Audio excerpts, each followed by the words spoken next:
Assalamualaikum warahmatullahi wabarakatuh. Perkenalkan kami kelompok 9 dengan anggotanya saya Saiful Randi. Saya Linda Nurvita, saya Sita Bondi. Nah, jadi di sini kami akan membahas tentang sistem pendidikan di Inggris dan perbandingan keunggulannya yang ada di Indonesia. Nah, jadi poin yang pertama itu adalah pendahuluan, di mana pendidikan di Inggris dan di Indonesia itu memiliki karakteristik yang berbeda. Tetapi meskipun mereka berbeda, tetapi tujuan mereka tuh sama, yaitu untuk bertujuan mencetak suatu generasi yang terdidik, berbakat dan siap untuk menghadapi tantangan yang ada di masa depan. Dan untuk di Inggris sendiri memiliki sistem pendidikan yang sangat terstruktur dan banyak inovasi yang diterapkan, terutama dalam hal kurikulum dan dari pendidikan vokasi.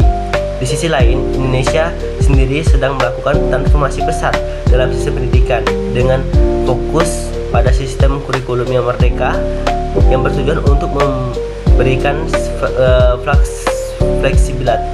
fleksibilitas dan lebih relevan terhadap pertumbuhan siswa dan pertumbuhan zaman.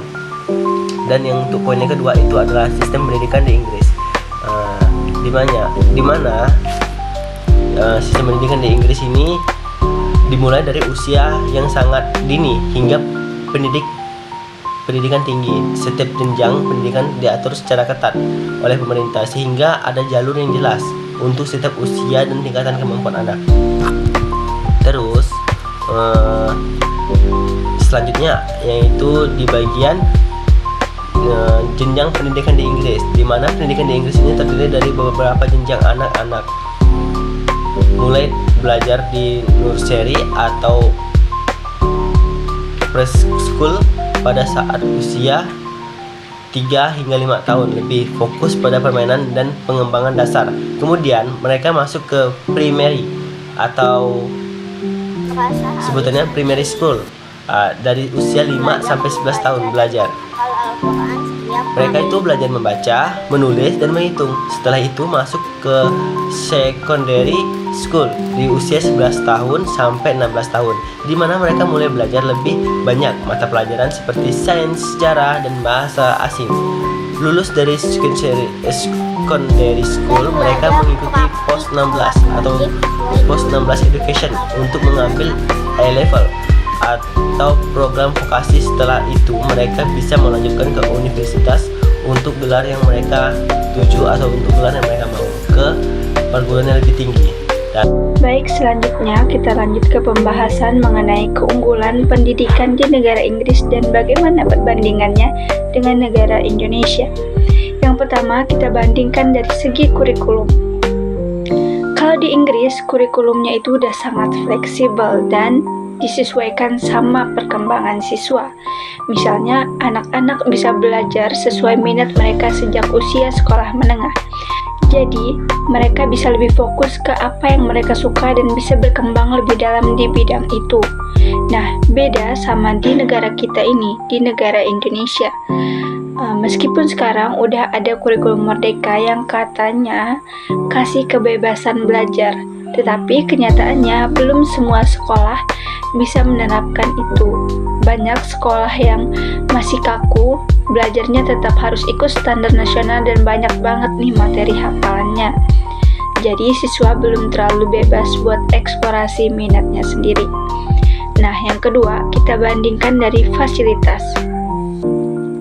Di Inggris, fasilitas sekolahnya lengkap dan modern. Kelasnya udah pakai teknologi canggih, kayak proyektor interaktif, komputer, bahkan beberapa sekolah udah kasih akses laptop atau tablet buat tiap siswa. Terus ada laboratorium, perpustakaan digital, studio seni, dan lapangan olahraga yang mendukung banget pembelajarannya. Sedangkan di Indonesia, fasilitas sekolah itu bervariasi banget. Sekolah-sekolah di kota besar mungkin udah mulai bagus, tapi di daerah-daerah terpencil masih banyak yang kekurangan. Kadang ada kelas yang belum punya proyektor, labnya sudah seadanya, bahkan buku pelajarannya pun masih kurang. Jadi pembelajarannya belum maksimal karena sarana pendukungnya belum merata. Nah, selanjutnya kita masuk ke guru dan cara mengajar. Guru-guru di Inggris harus punya pelatihan khusus dan sertifikasi supaya bisa mengajar. Mereka juga terus dikembangkan lewat pelatihan rutin.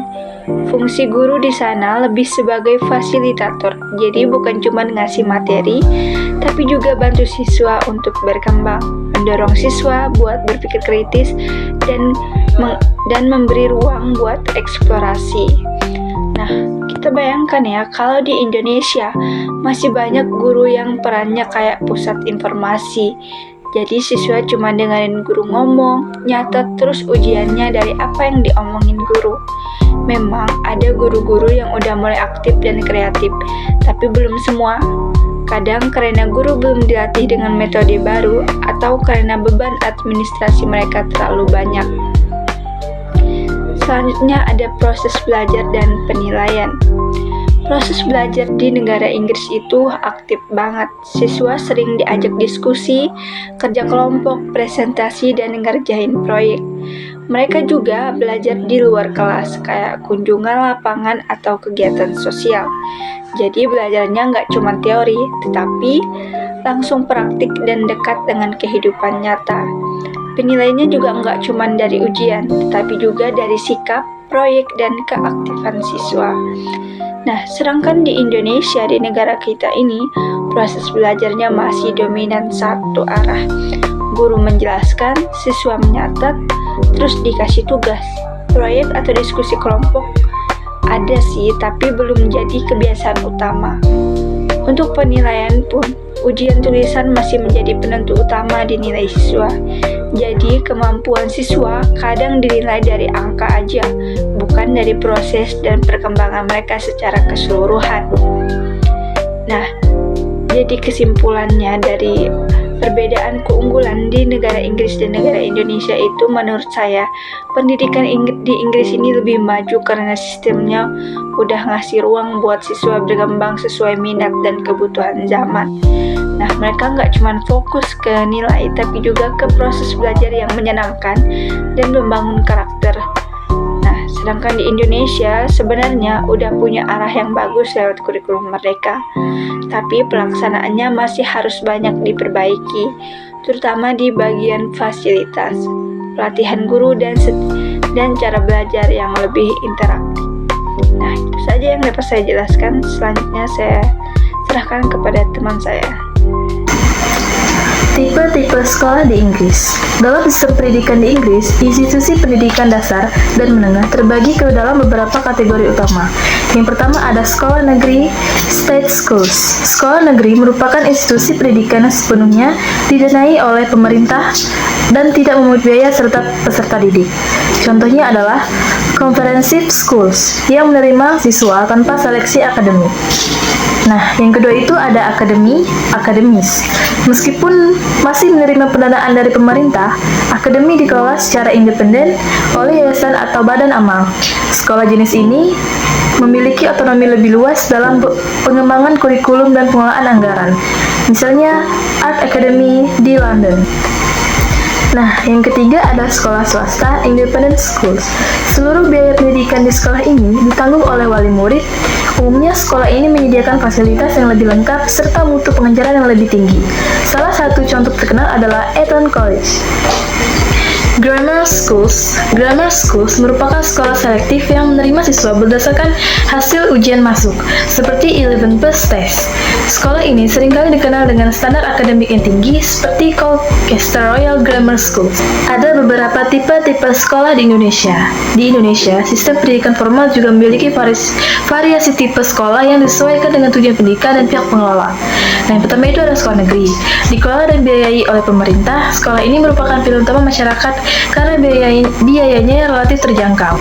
Nah, yang kedua ada sekolah swasta. Institusi ini dikelola oleh yayasan atau lembaga dan pemerintah. Biaya pendidikan sepenuhnya menjadi tanggung jawab orang tua siswa. Yang ketiga ada sekolah agama. Sekolah ini mengintegrasikan kurikulum umum dengan pendidikan keagamaan.